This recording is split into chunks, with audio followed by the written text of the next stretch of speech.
All right, Yahoo Fantasy Baseball 2010 Tucson Toros Group Week 6. We're going to take a look at Otis and the Drunks taking on Tucson's Prettiest. And it, quite frankly, wasn't pretty for Tucson's Prettiest. Gets drummed this week by Otis. 7-2-1 in favor of Otis, who is now over 500. 29-28-3 overall. Tucson's Prettiest falls to 31-25-4. Otis ends a 4-week losing streak. Finally picks up a win after the week win one. Hadn't won a game, but picked up a win this week and back above 500, as we mentioned. This is the first loss for Tucson's Prettiest, so Otis handing a loss to a big-time team.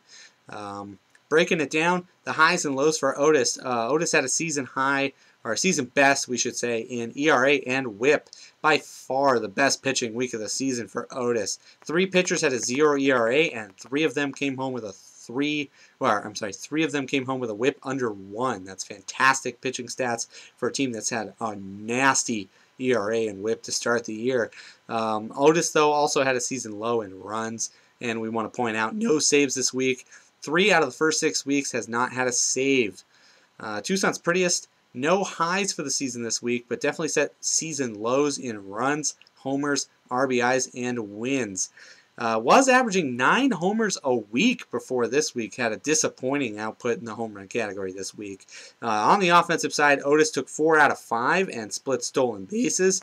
Offensive battles were much closer than the pitching battles overall. Otis definitely ran away, put some distance in some of the pitching categories, but things stayed pretty close on offense. Otis had 7 players with homers. That's fantastic. Mark Teixeira had 2 homers, 9 RBIs, and hit .310 for the week. That's excellent output in 3 categories. Catchers, John Buck and Jorge Posada combined to both hit over 400 and had a combined 5 runs and 4 RBIs. It's very rare that you find a team that's got 2 catchers in the lineup anyway. Those 2 guys are both getting the job done and contributing any way they can. Brett Gardner also had 3 stolen bases. He has become a real sleeper pick for Otis. Has definitely been putting up some good numbers. 13 players were used by Otis this week.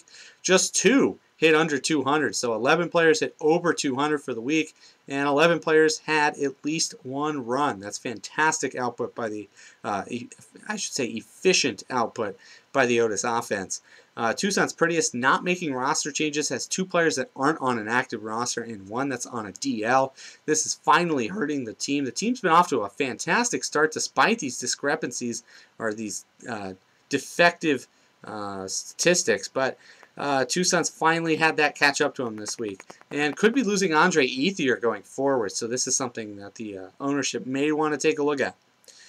6 players had 4 or more runs, still the lowest run output of the season for Tucson's. You got 6 players putting up at least 4 runs apiece. That's fantastic, but for some reason just didn't get the job done as a whole this week. And Yadier Molina, definitely the low spot for Tucson's this week.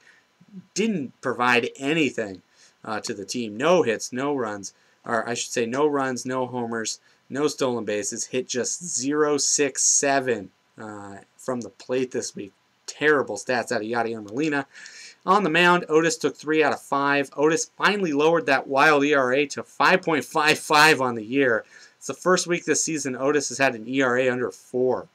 Dontrell Willis and Mark Burley got knocked around. The other, about 4 out of the 5 other starters picked up wins this week, so Otis definitely turned things around there.